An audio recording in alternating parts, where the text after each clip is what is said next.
También. Alteraciones pulmonares por alquiler. Compromiso. Pulmonar. ¿Esto es aire? Y si no tiene un flujo, tiene un aire. ¿Tiene aire? Sí. Después le aire.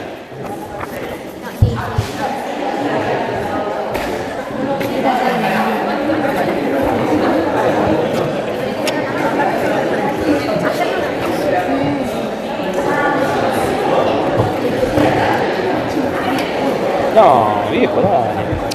Eso es malo.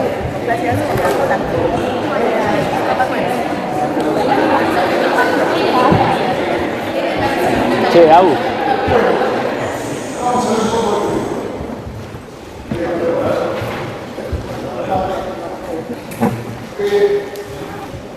Se cumplen 40 años del primer caso de SIDA.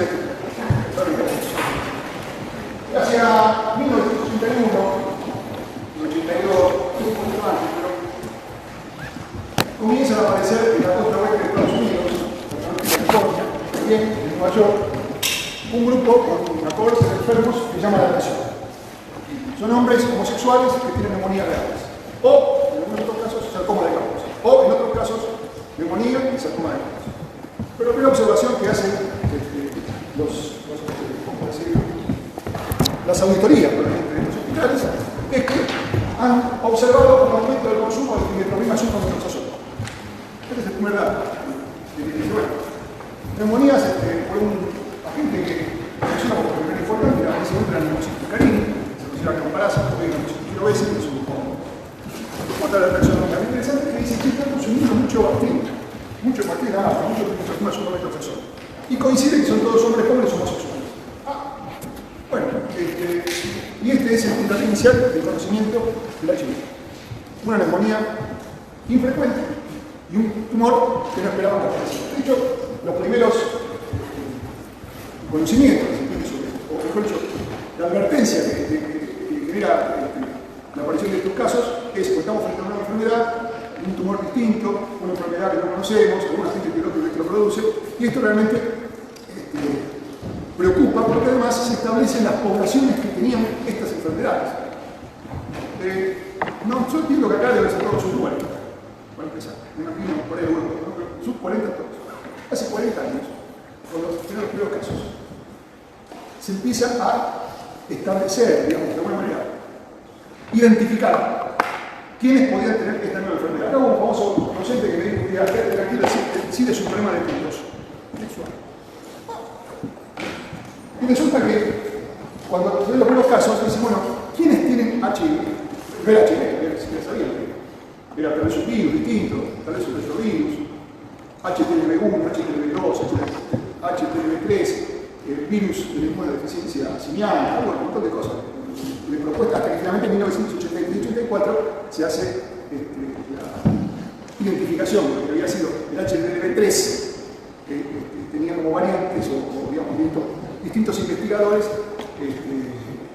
establecen que es un virus único. Y ahí viene la discusión entre Montagnier, en Francia, en el Instituto París, Pasteur de París, que había hecho la primera observación, y Robert Gallo, de Estados Unidos, en Malta, que le afanó el trabajo y que lo se adelantó y lo publicó primero.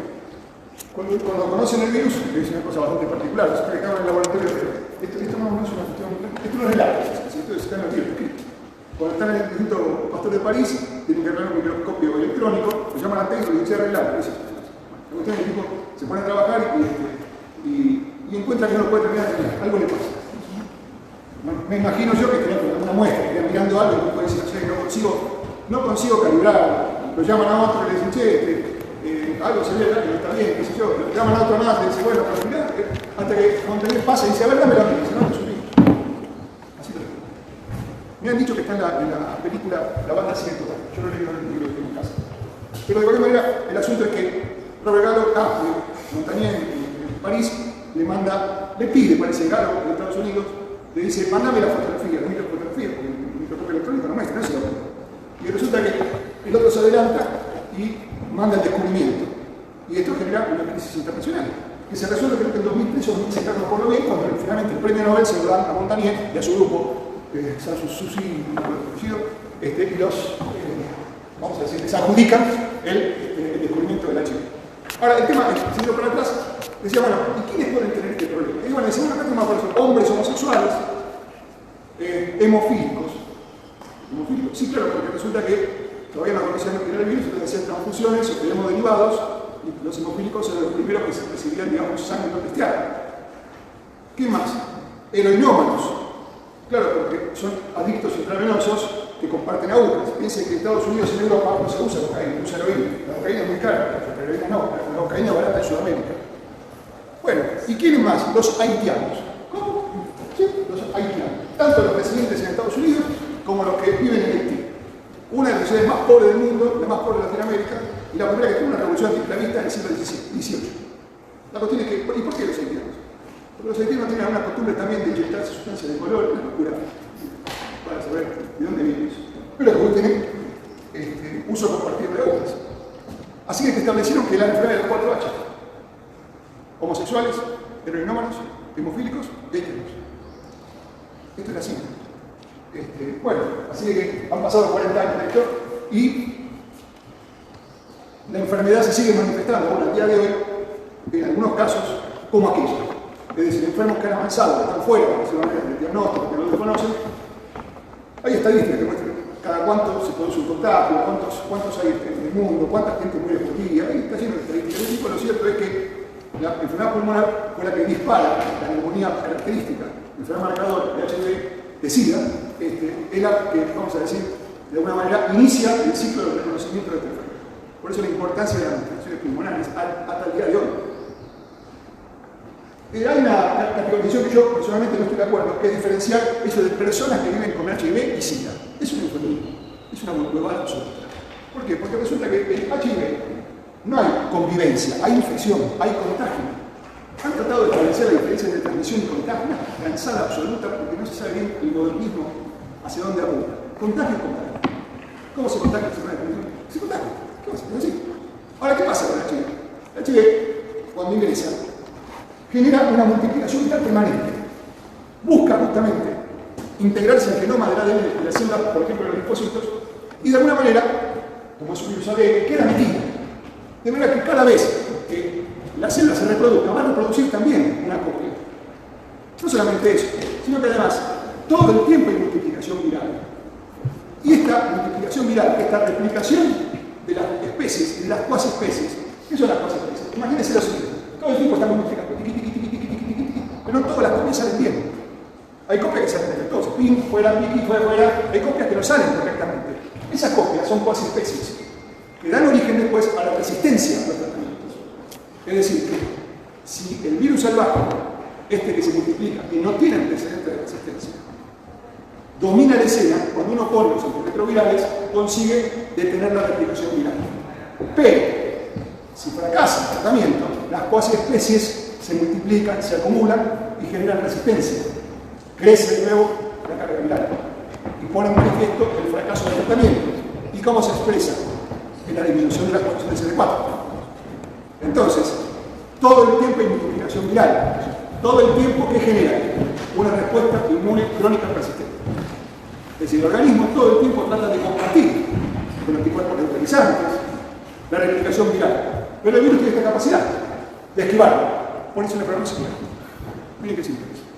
Entonces, no hay convivencia, hay todo el tiempo de enfermedad, hasta que se agota el número de CD4, o la capacidad de alguna manera de reproducir CD4.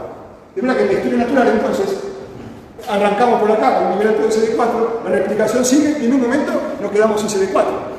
Y en la medida que va bajando esta pendiente, que a veces es de inclinaciones más o menos altas, es decir, hay que ver la pendiente, 3, 4 años, 5 años, 10 años, o de pronto muy intensa, porque eso no lo sabemos. Hay promedio. Cuando la replicación del virus se larga con todo y los CD4 bajan, en el descenso, en la inclinación que tiene esta pendiente, aparecen enfermedades de acuerdo al nivel de CD4. Entonces, cuando tiene 500 CD4, está inmunocompetente. Cuando tiene 400, también. Cuando tiene 3, la larga. Cuando tiene 250, cándida, herpes zóster multimetamélico, leucoplasia nerviosa, sigamos. Y cuando tiene menos de 200, SIDA. Entonces, SIDA se define o por una enfermedad marcadora o por menos de 200 CD4. pero no lo digo yo. Si está de 1993. Entonces, ¿qué pasa cuando van menos de 200? Ah, pero nunca tuvo nada. Tiene 100 igual. Ah, bueno, pero le anda mal, no anda como el culo.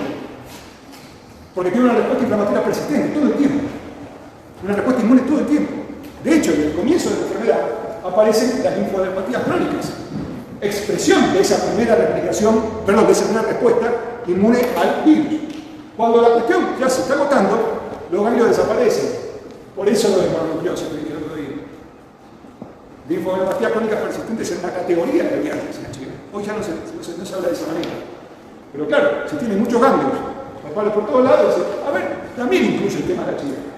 Porque los ganglios iniciales de esa respuesta hipertrófica, crónica, activa, son ganglios vacíos.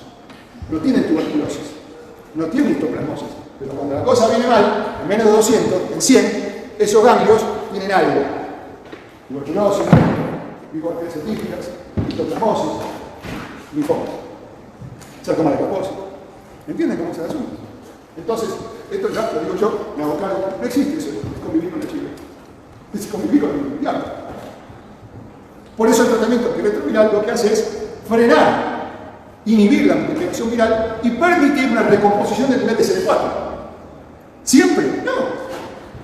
Porque si llegó a tener 0 CD4 y está caminando por la calle, lo hemos visto. ¿Cómo está? Muy mal. Le ponemos también, tiene, no sé, 5 millones de cuotas. Le ponemos también antirretroviral. En 6 meses baja 2 logaritmos. Y va a ser no detectable en 7 meses, está no detectable. Menos de 20 copias, que es el nivel más bajo que detecta el laboratorio. Antes era 40 o 100, estamos en menos 20. ¿Y los CD4 cómo están? Y ahora en vez de 0 tiene 15. No pasa. No siempre garantiza que pasen los 200. Por ahí tarda un año en subir. Es decir, sigue siendo un inmunocompetente. Pero un inmunocompetente. O un inmunodeficiente. ¿Estamos? Así que inclusive en personas en el tratamiento resulta eficaz desde el punto de vista virológico, tiene un fracaso inmunológico. Entonces el tratamiento está dirigido a tener ventajas sobre la replicación viral y recomposición del número de CD4. Aparte, se mete otro concepto. ¿Qué pasa con las personas que tienen menos de 200 CD4 y no tienen nada? Y en algunos casos hay que dar profilaxis primaria. ¿Qué significa profilaxis primaria? Y le damos a un medicamento para evitar que aparezca tal o cual enfermedad que corresponde a ese nivel de CD4. Por ejemplo, neumonía por neumosis.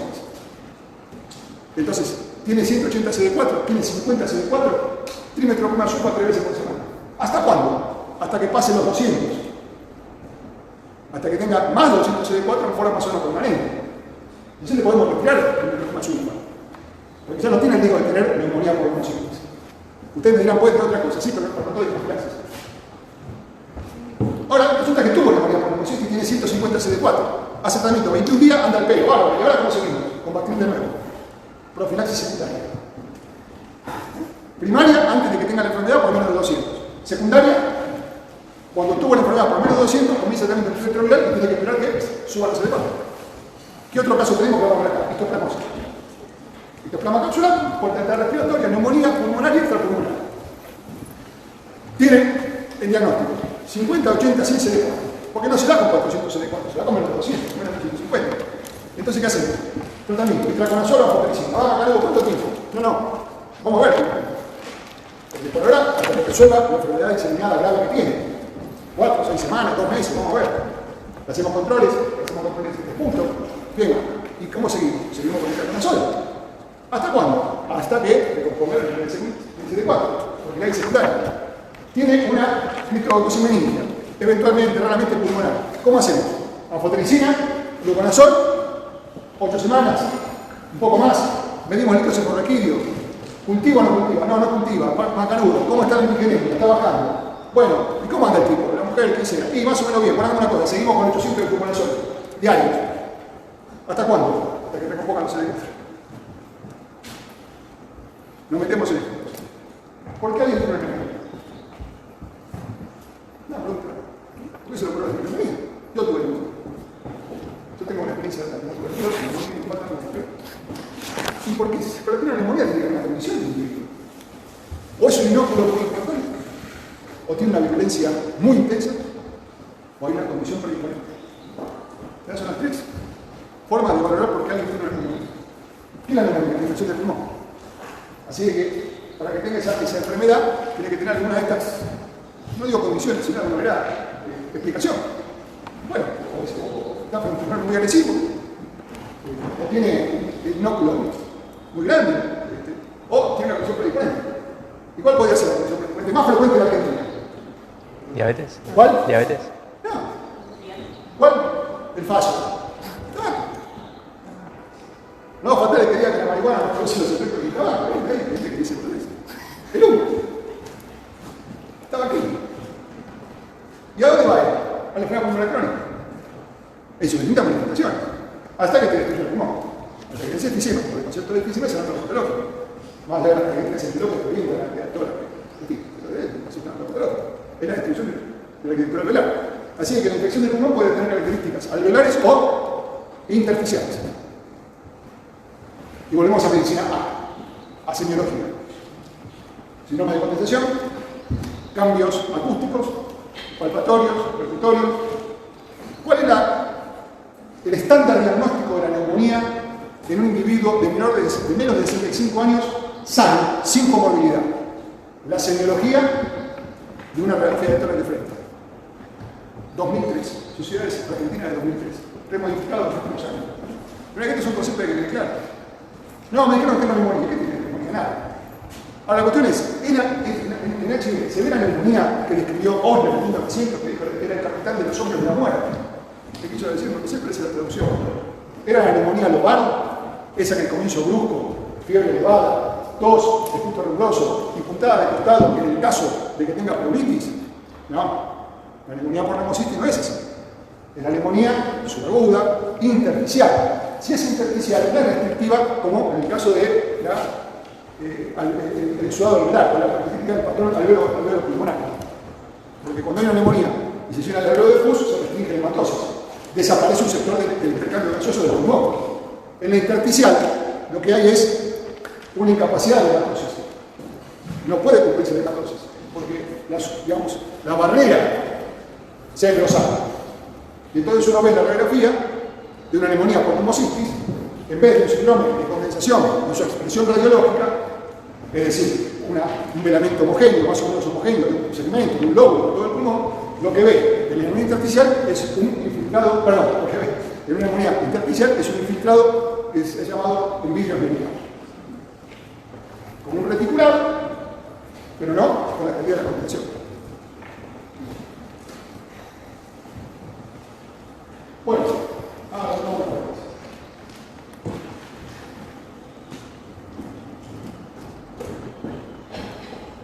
ver. Eso.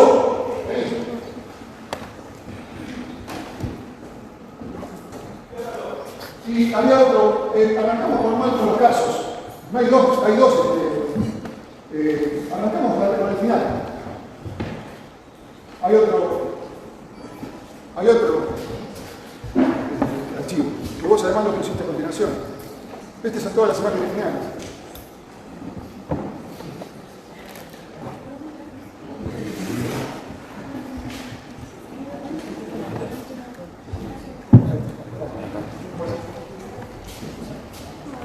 Me parecía que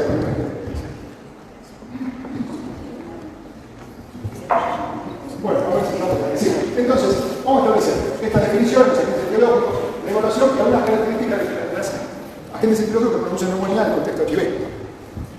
Bueno, esto es el primer corresponde a la etapa en la cantidad por el conjunto del primer momento. Lo que comenté. Las complicaciones respiratorias son una fuente significativa de mortalidad molecular, incluso en la etapa actual del tratamiento de antidepresión. El desarrollo de una infección pulmonar indica un defecto en las enfermas que pertenecen a la web, una exposición en ritmo particularmente violento o una inoculación extremadamente intensa.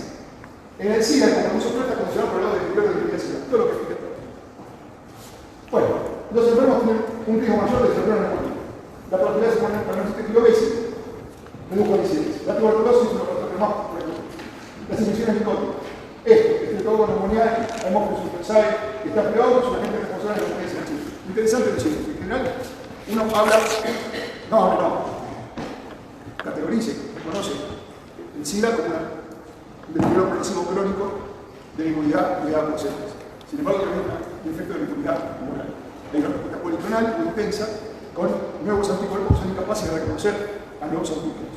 De ahí que, especialmente, particularmente, la neumonía que mayor frecuencia se produce en enfermos H. pylori son las neumonías de encapsulados. De ahí que el mococo sea por los agentes principales. Ustedes dirán, igual que pasa en la neumonía que tiene la comunidad. Es decir, el principal es que la comunidad en nuestro medio es personas sin comorbilidades, sin antecedentes particulares y sin mococo.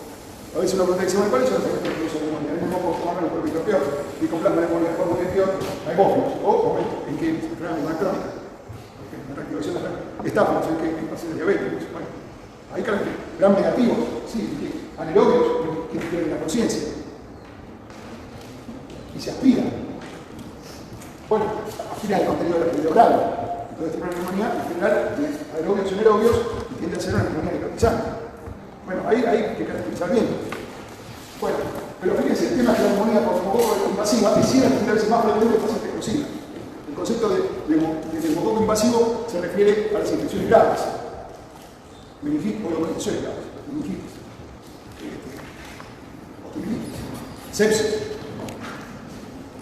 Bueno, la neumonía por pseudomonas se llama bacteriemia, de una forma cavitada, en enfermos de menos de 25 se desfalta. Y quiero meterme en un instante porque me demoro con tantas cosas. Ojo con el número de CD4. CD4 es una subpoblación de linfocitos. Entonces, partimos de un hemograma que tiene que tener valores relativos aceptables. Es decir, yo digo que tiene una leucopenia, tiene 3.000 glóbulos en total, y aunque conserve el 30% de los linfocitos, tiene 1.800 linfocitos.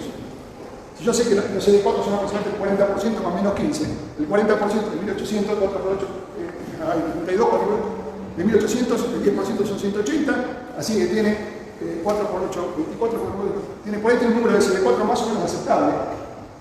Ayúdenme, son 1.800, el 30%. 3 por 8, 24, 24, son 500. El 30%. 550, ¿cierto? ¿Por qué? ¿Cuánto? 540. Entonces, bueno, tengo una competente. Porque tiene un porcentaje de linfocitos CD4 todavía alto. Pero si tuviera solamente 20%, 25%, me bajaría a la cuarta parte. ¿No es cierto? Entonces ya de 1.800, ya lo tengo, digo, por 150. Perdí en el camino 50 más CD4. Pero lo que arranqué mal es el termino. Y si tengo una neumonía bacteriana que tiene 15.000 glóbulos blancos, son todos neutrófilos, 80% de neutrófilos, tengo solamente 20% de linfocitos, un monocito también. Así que tengo menos de 3.000 de nuevo. No es lo mismo, ¿entiendes? El hemograma hay que mirarlo en conjunto. Y de ahí, digamos, considerar después la subpoblación de CD4. Bueno. ¿Cuáles son los problemas entonces que se plantean con ese individuo que viene, que lo estoy viendo acá y que tiene una neumonía? ¿Por qué tiene neumonía? Bueno, porque sé que tiene HIV, no. Por ahí puedo saberlo porque en el momento me sugiere alguna condición de enfermedad. Por ejemplo, tiene candidez oral, viene perdiendo de peso, tiene un síndrome de impregnación. Pero ojo que el síndrome de impregnación puede ser vacilar o puede ser tumoral, en el clásico. Y un síndrome de impregnación vacilar es tuberculosis, que también puede ser acompañante o el contexto del escenario de SIDA. Bueno, sí tenemos problemas. Porque fíjense, tiene una neumonía. Un amigo mío, su hijo, recientemente diagnosticado con HIV, un mes entero, con tos, hospitalización, va al médico, dice una cosa, dice otra, todos los días transpira con un bebé del desierto, moja las sábanas para no sé cuánto, nadie se da cuenta de esto. Y resulta que finalmente le interna. Hace una radiografía de neumonía, de hipoxemia. Le hace una serología de hipoxemia. Entonces, esa neumonía no era la neumonía que dije antes de comienzo grupo. Ahora me llega ese enfermo y yo digo, a ver, raspemos un poquito, ¿qué tiene? Bajo de peso, tiene diarrea. Bueno, hago un terapia, viene positivo, ya me muestro un escenario, pero tengo un problema, hay muchos agentes etiológicos, hay dificultad para hacer el diagnóstico inicial, hay imposibilidad de un régimen antimicrobiano, porque ¿cómo se yo la tuberculosis, neumocitis, histoplasmosis, rodococo? Hay un montón de agentes etiológicos que están a considerar. Y por último, no podemos establecer el diagnóstico específico cuando se arranca el tratamiento. Así que yo tengo que pensar que si tiene esa neumonía, esa hipoxemia, LDH aumentada y una radiografía intersticial, es muy probable que sea leucocitis piovescida. Muy probable. Pero en el SIDA está la pérdida de la unidad nosológica. Es decir, cuando uno dice, ¿qué significa la unidad nosológica? Y que alguien se enferma de una cosa, el SIDA única. Acá no. Acá tenemos distintos agentes etiológicos que pueden estar al mismo tiempo, como múltiples agentes productores de enfermedad. Entonces nos plantea esta cuestión novedosa, de alguna manera ya novedosa, y hay una pérdida de esa unidad nosológica. Porque si uno ve un enfermo que tiene varicela, dice, tiene bajo la vesícula costa, es varicela, sí, macanudo. Es varicela, además tiene citomegalovirus, tiene hepatitis B, tiene hepatitis C, y es HIV positivo. O tiene sífilis, HPV, dice, hay pérdida de la nosológica. Por ahí no sé en ningún caso en el cual se produce este problema, pero sí en un HIV. Entonces, no, estas cuestiones son fundamentales. Muchos agentes etiológicos, la posibilidad de establecer un diagnóstico inicial de certeza, un tratamiento único y específico, y que la hayamos invocado. Entonces, el diagnóstico diferencial es sumamente amplio y engloba causas infecciosas, neoplásicas y cardiovasculares. Empecemos. ¿Cuáles son los agentes etiológicos más frecuentes? Más frecuentes, bacterias, Streptococcus, bacterias, micobacterias, M-tuberculosis, todo el complejo de tuberculosis, pero también hay micobacterias no tuberculosas. Perdón, atípicas. Atípicas. Bueno, por ejemplo, Kansai, alguien intracelular. ¿Tenemos caso de eso? Sí, hay. Hongos, neumocitis pilorensis. ¿Y cuáles son las causas menos frecuentes? Tienes una lista, ¿verdad? Desde pseudomonas, bacterias, legionela en Argentina no. Nocardia, raro. Rodococo. ¿Por qué rodococo X? Porque era una enfermedad que se diagnosticaba en caballos, particularmente como trancacoco, se produce una neumonía hemorrágica. Bueno, resulta que los casos que hemos visto, que no son muchos, porque hemos visto casos de neumonía por rodococo en personas que jamás tuvieron ni caballo ni hipódromo. Sin embargo, tuvieron neumonía por rodococo. Y el rodococo es muy complicado, porque es pneumónico. Y también es ácido alcohol resistente débil, igual que no carga. Entonces, ojo, no lo van en el directo, un ácido alcohol natural función de cianiasis, algo que le parece ácido alcohol resistente y ya no es ni tuberculosis ni atípica. Puede ser nocardia, puede ser rodococo, y esperar después, el cultivo. Fíjense la cantidad de cuestiones que tienen en cuenta, ¿no? Micobacterias, acá Kansai, algo celular, bueno, hongos, micrococo no forma. ¿Qué produce neumonía micrococo? No vale el sistema nervioso central. Pero es una enfermedad diseminada, tiene puerta de entrada respiratoria. Si bien esperamos que tenga una meningitis, no se excluye que tenga una neumonía. De hecho, hemos tenido enfermos, y existe en la literatura, personas con meningitis por neumococo, criptococo, que andan como ustedes mirando la pantalla. Porque es una meningitis de pulso crónico, y es un síndrome de meningitis incompleto. Así que por ahí tiene un poco de dolor de cabeza y un poco de fiebre. No es. El paciente, a ver, voy a decir, el momento del chorro no existe. Yo la última vez que lo vi fue en la película de la Exorcista. Ahora parece que no lo va a hacer. Histoplasma simple, auxiliares de peregrina rara, fiebre, reumatismo del desierto, enfermedad de Posadas Guarnique, Posadas, en el hospital, descubierto. Y resulta que es una enfermedad muy, no frecuente, no, pero localizada, en las zonas áridas. ¿Y cuáles son las zonas áridas de nuestro país? Cuyo. Bueno, pero en Estados Unidos toda la costa oeste, toda la tuberculosis, entonces es mucho más frecuente allá que acá. Aspergillo, claro, virales, influenza, sí, pero influenza es como COVID, es decir, este verano tuvimos influenza. Hubo pocos casos de COVID, muy poquitos, y muchos casos de influenza A y B que inesperados en la época. Herpes simple, raro, adenovirus, sí, se producen adenovirus, casi todos hemos tenido trampa de adenovirus. Parasitaria, toxoplasma, raro, toxoplasma. ¿Qué produce el toxoplasma en Zika? Lesión ocupante del cerebro. Algo comenté yo. Estronquiloides, sí, puede ser estronquiloides. Se habla de superinfección. Estronquiloides es larvamigas, tubo digestivo, larvamigas, localización pulmonar. ¿Cómo? Excepcional. ¿Cómo se puede identificar la presencia de larvas en el lavado broncoalveolar? Fíjense que estamos hablando de otra categorización dentro del diagnóstico. Bueno, ¿y causas de infección? Sarcoma de Kaposi, linfoma, cáncer de pulmón, que es más frecuente. Sí, relativo. Porque además si fuma desde los 15 años y llega a los 40, puede tener cáncer de pulmón. Por ahí sí, porque no. Hipertensión pulmonar, todo esto son causas muy raras. Esta neumonía inicial se ve en los chicos. El enfisema. ¿Qué pasa con la vacavina? La vacavina es una droga, es un inhibidor nucleósido de reversa que tiene algunos problemas. Hay personas que son alérgicas a la vacavina. Hay que hacer un test de prueba inicial para incluir la vacavina que dentro de las drogas recomendadas. Puede desencadenar una catástrofe inmunológica, inclusive la muerte del paciente. Así que para poner la vacavina hay que tener un test primero de sensibilidad. De verdad que sería raro que alguien, digamos, hoy reciba vacavina sin esta producción. Bueno, presencia de cantidad de plagas, contagio de vellosa, antecedentes de software, particularmente con intermedio, todo esto hace a la consideración de que tiene una diferencia de inmunidad, no la mate, mátela, pero después no. Yo entiendo que estamos bien.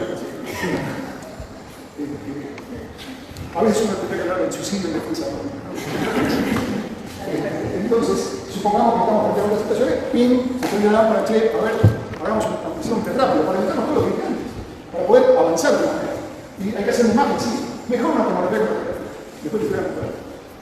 Le hacemos el punto, sí, y esto, un nivel de DH aumentado con oximetría baja es muy indicativo de neumocitis. Bueno, emisiones de gas, desemiencia, hemocultivo, sí, para todos los enfermos que internamos vamos a tener hemocultivos. Todos los enfermos que se internan con neumonía, imagínense que la neumonía, la mayoría de los casos de neumonía no se internan, ni reciben radiografía. Se tiene el programa domiciliario, pero no se interna la mayoría de las veces. De hecho, hay que escolar para saber si hay que internar o no. Bueno, pero el tema es que acá es importante la inducción de tuberculosis. Siempre hacemos un examen directo de semiencia. Por lo menos, siempre tenemos una determinación de semiencia. Porque si nos da positivo, tenemos que cuidar. Bueno, si tenemos muestras insuficientes, ¿qué significa que un esputo sea competente? Que sea un esputo, ¿cómo se llama esto? Significativo, gracias. ¿Qué significa? Que tenga, fuerte. Que tenga más de 25 células Polimorfos nucleares, por campo. Y menos de 10 células. ¿Por qué? Porque es así, es adicto. Porque ahora bien, ese esputo no representativo también se tiene, pero no se cultiva. Es decir, para que sea significativo, tiene que tener esa característica. Va de 25 polimorfos nucleares, menos de 10 células. Ese va a cultivo. Los otros no. Lo que no significa que un esputo salivoso vaya a vacilosa sobre los existentes. En el caso de que tenemos presunción de neumocitis o de tuberculosis con directos negativos, acudimos a la fibroscopía, seguro. Bueno, neumocitis, menos de 274, evidencia aumentada, fiebre, dificultad respiratoria, progresiva, hipoxemia, e infección intersticial. ¿Listo? Esto es neumocitis. Menos de 274, tratamiento con tiroxina sulfa, profilaxis primaria, profilaxis secundaria, tratamiento. ¿Cuánto tiempo de tratamiento? 21 días.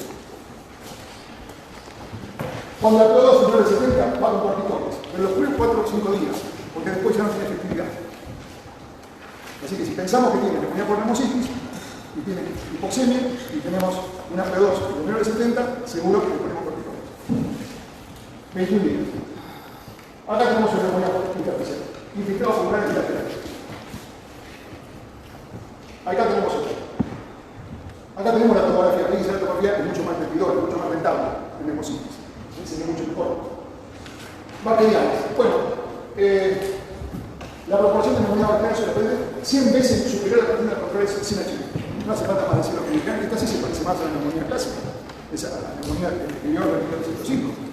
Fiebre, isobrusco, tos, expectoración, y si tiene compromiso pleural, subpleural, produce una pleuritis, produce puntada de contacto.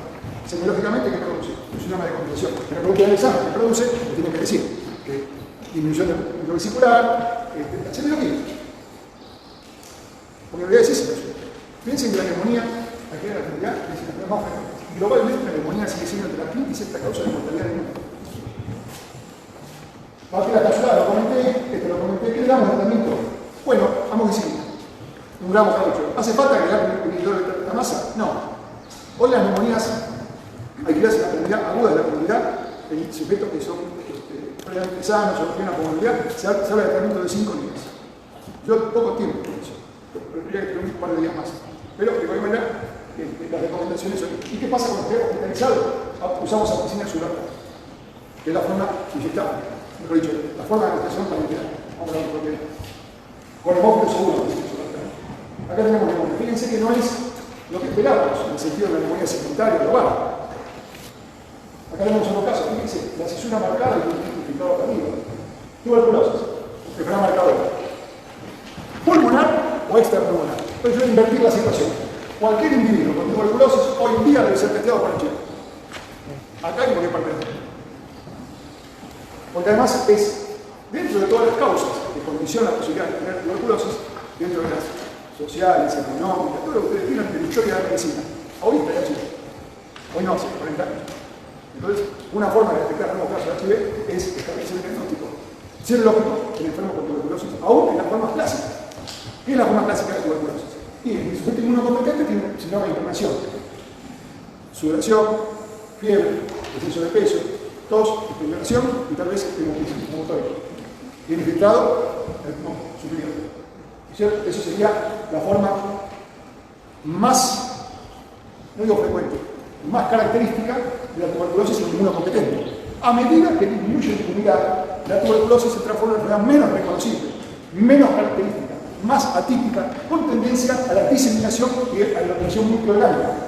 De manera que entonces el sujeto que tiene 200 o 100 CD4 es probable que tenga una tuberculosis en otro escenario: exceso de peso, diarrea persistente, localización meningia, ósea, extrapulmonar, poliadenopatías mediastinales, intercabo aórticas, abdominales, mesentéricas, esplenomegalia, hepatomegalia, abscesos y cualquier localización genital, pericial. Bueno, entonces esa tuberculosis ya no es la tuberculosis de los inmunocompetentes. Y es diagnóstico diferencial con las tuberculosis atípicas, sí, claro. Y es diagnóstico diferencial con el linfoma Hodgkin también. Pero por ahí la única manifestación que nos debería orientar, o no la única, sino un conjunto de elementos que nos debería orientar para que tenga una tuberculosis diseminada es diarrea crónica, un síndrome de malabsorción. ¿Dónde se juega? ¿Cuál es el territorio donde se juega todo esto? La escena de archivo. El intestino. Porque en el intestino está la mayor población de tejido linfático. Entonces hay una atrofia venosicaria, hay un síndrome de malabsorción, diarrea, descenso de peso, poliadenopatías. Una ecografía no puede significar la alimentación diagnóstica, porque nos ve el ecografista y nos avisa que tiene impactos en el vaso del hígado y ganglios retroperitoneales. A considerar entonces. Bueno, la presentación de la tuberculosis depende del grado de inmunosupresión. Listo, no voy a decir nada. Ganglionares, neurológicas, óseas, formas diseminadas, vaciloscopía, microcefaladillo, anatomía patológica, cultivos. Hoy en el Hospital Muniz tenemos cultivos, métodos de cultivo con diagnóstico ultra sofisticados. Tenemos expert, es decir, métodos moleculares que nos permiten tener diagnóstico en 15 días, inclusive con sensibilidad o con resultados de resistencia primaria. Por ejemplo, hoy tenemos métodos de diagnóstico acá en el Instituto Bacaleza, en el laboratorio Citrángulo, en la universidad, compartimos con el hospital. Tenemos métodos que nos permiten identificar en 15 días el cultivo y la sensibilidad. ¿Versus qué? Low Western Jensen. ¿Qué es Low Western Jensen? Claro, el clásico. Pico de flauta. Un tubo así cortado, ese color. No es azul, es ese color. Es más clarito, celeste, pero tiene otro. Bueno, eso significaba un cultivo de 30 y 60 días. Y después replicarlo para hacer un programa. Bueno, hoy tenemos métodos mucho más eficaces y mucho más cortos del tiempo. No están estructurados. Acá lo tenemos. Tuberculosis. Y acá se ve, voy a mostrar otras fotos. Acá se ve algo lineal. Neumonías. Se lo he comentado. Sí, histoplasma, básicamente. Con iguales características prácticamente que la tuberculosis. Pero el histoplasma produce además localización del necesitado de faringe, que destruye la nariz, que destruye el paladar, produce lesiones en la piel, eritematos pustrosas. Claro, entonces uno ve así, una nariz que se cayó, creo que se cayó porque si se cayó uno piensa por ahí de manera, sino una perforación de tabique, un paladar agujereado, un ganglio, diagnóstico dice histoplasma. Pero ¿de qué es diagnóstico diferencial? ¿De tumores? ¿De sífilis? ¿De lepra? Es decir, que uno tiene que considerar distintos escenarios posibles de parafoxidoidomicosis, que sí es una micosis importante en la Argentina. Bueno, histoplasma de histoplasmosis, ya no, ojo con histoplasmosis. Histoplasma en pacientes HIV positivos no tiene categoría diagnóstica la serología. La serología no tiene calidad o categoría diagnóstica en pacientes HIV positivos. En cambio, sí en pacientes inmunocompetentes, HIV negativo. Es decir, yo tengo una serología positiva para el histoplasma y cualquier individuo que no tiene HIV tiene orientación diagnóstica. En SIDA no sirve. A diferencia de criptococo, que sí medimos antigenemia, antigenoraquia y anticuerpos. No, ¿por qué? ¿Cómo? ¿Cómo? No, en SIGA no sirve los anticuerpos, no tiene diagnóstico. Si usted dice, ¿cómo hago diagnóstico de hipoplasmosis y dice HIV? Olvídese de la serología. Métodos directos y cultivo. No lo metamos. No nos sirve porque no va a tener histoplasma con 300 CD4. ¿Me entiendes? Si yo tengo manejo diagnóstico de histoplasma directo, elementos micromorfológicamente compatibles con histoplasma o cultivo.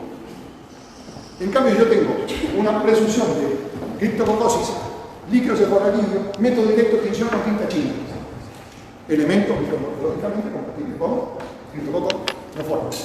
Ahora, si no lo tengo, pero tengo una antigenemia o una antigenoraquia positiva, es diagnóstico, tiene valor diagnóstico.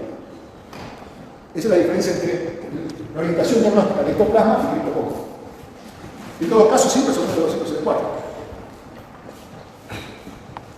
Muy parecido a la tuberculosis biliar. Si yo veo esta radiografía no puedo decir, ven lo que explicaba al principio, no puedo decir que es. Digo, esto no es seguramente neumococo, pero no me excluye tuberculosis, histoplasma, micobacterias atípicas. Neumonía viral, no. Como dice, si significamos encontrar síndrome de virus, un lado, celular, todo ese estilo, seguramente no es la causa, pero viene acompañado.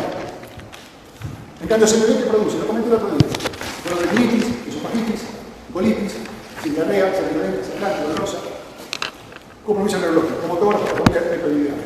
Bueno, ahora sí, estoquiosis. Otra situación, salimos, chavo, hasta luego, neumonía cavital. Vamos a la semana. Fíjense, ¿por qué es una cavidad? Porque tiene pared y tiene nivel. Cuando vemos algo horizontal, perfectamente horizontal, ¿qué es? Líquido. Así que para aprender, se van a la pasarela, se ponen de espaldas al aeropuerto, al parque y miran. El horizonte es perfecto. Líquido. Así que cada vez que lo ve en una imagen, un horizonte perfecto, un nivel perfecto, tiene líquido. Así es simple. Acá entonces tenemos la neumonía cavital. ¿Y qué pudo haber pasado acá? Este tema lo llamamos bronquio de avenamiento. Es decir, parte del contenido líquido pasó por el bronquio y se fue. Acá tenemos la tomografía de la neumonía cavital. Acá tenemos una neumonía por no carga. Bueno, ¿qué dice que neumonía tan particular? Entonces nos complica la vida, porque tenemos que saber la segmentación broncopulmonar para saber en qué lóbulo y en qué segmento está. No quiero preguntar quién sabe la segmentación. 4 abajo y el hospital de inferior. 2 acá, 3 arriba. 4, 2, 3. Con las manos. El problema es que necesito entonces que con su perfil. Porque lo que es anterior, no sé si es lo que aparece en el plano, no sé si es anterior o posterior. Bueno, alguna vez por ahí. Acá tenemos una neumonía de mediación ensanchada. ¿Quién lo que es un linfoma? ¿Por qué no? Acá tenemos tomografía de ese mediación ensanchada. Una neumonía necrotizante. Acá tenemos una neumonía por neumococo X. Todos hemos tenido alguna neumonía. Todos los que tenemos acá, mi edad, de algunos más jóvenes, tenemos publicado un caso de neumococo X. ¿Por qué hemos publicado de todo? Entonces, lo cuento porque, con la rareza. Es la menos frecuente que las causas de neumonía. Acá tenemos hemófilos supresores tipo B. Tampoco tiene síndrome de condensación esperada. Acá tenemos otra neumonía por neumocitis. Acá tenemos otra neumonía ya por neumococo y por hemófilos. 2 agentes etiológicos. Pérdida de radiológica. Acá tenemos una neumonía cavital. A ver, ¿quién adivina dónde está? La radiografía es pésima. ¿Por qué es pésima? Dos preguntas. ¿Por qué es pésima la radiografía y dónde está la neumonía? Es pésima porque tiene los segundos que sabemos.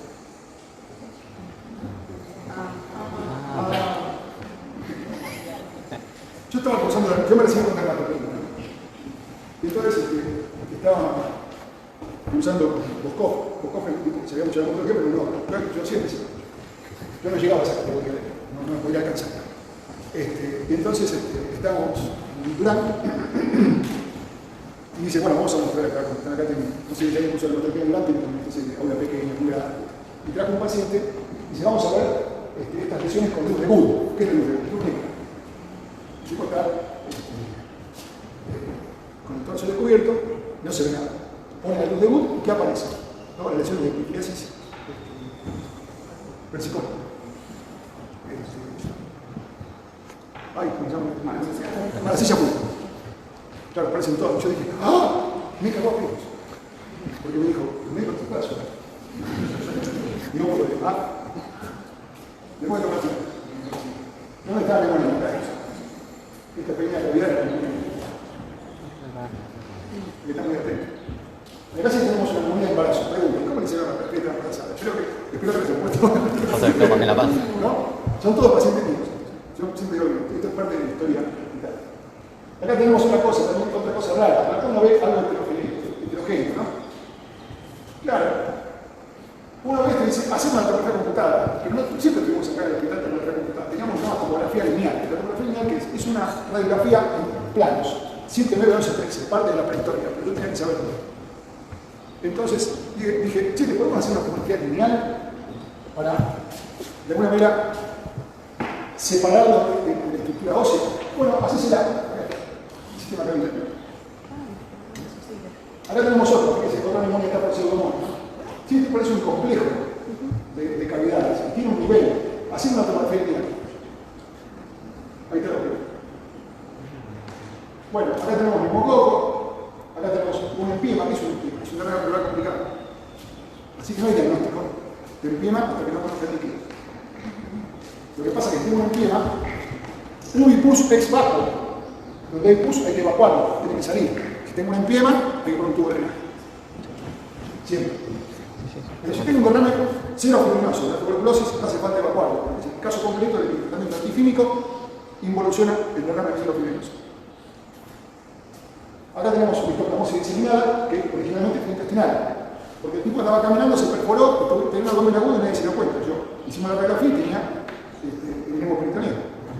Así que no era agresivo. Agresivo era muy agresivo, pero no era tan sintomático. Acá tenemos otra hipoplamosis diseminada. Acá tenemos el detalle de estos microgranos, nódulos. Acá tenemos otra hipoplamosis. Acá tenemos lo que es muy característico, porque se puede ver con cierta frecuencia, la hipoplamosis diseminada, que es la diseminación biliar. Cuando yo veo esto, sé que la forma de llegada es por vía hematógena. Acá tenemos otro, fíjense, granos igualmente pequeñitos. Otro más, neumocistis. Y acá tenemos neumocistis, sarcoma de Cabot, hematosis, tuberculosis, que quieren con todo esto. Y ahí tenemos la tomografía. Ahí tenemos una neumocistis, con su respectiva tomografía.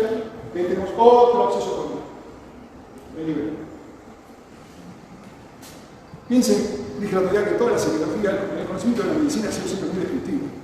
Del siglo XIX hasta el siglo XIX era metodológico. El avance del pasaje del siglo XIX al siglo XX ha sido la funcionalidad. Es decir, de la morfología a la fisiología. Mediados del siglo XX, o un poquito antes, el tratamiento antibiótico. Entonces, ¿qué pasaba? Cuando alguien tenía en la sala internado un piso de pulmón, una persona con ¿qué es lo que percibía? ¿Cuál era la pulmón? El olor de los esteroides, que tenía tipo, exhalaba un olor pútrido. Pero esto es parte de la descripción histórica, esto que se más, afortunadamente. Ahí tenemos una neumosis, ahí tenemos una tuberculosis, ahí tenemos una tuberculosis que tiene este segmento y todo este compromiso pulmonar, pero no es un derrame porque está ahí libre. Ahí tenemos la tuberculosis, ahí tenemos otro agujero acá, grande, y acá se ve. Eso me lo listo. Terminamos.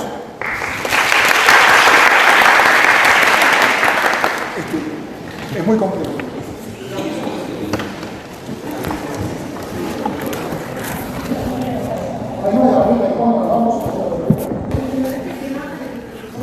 El examen directo. Es decir, lo clásico. Directo y directo. Y serología y antígeno. Bueno, no son una particular. ¿Por qué no hay más clases? ¿Eso?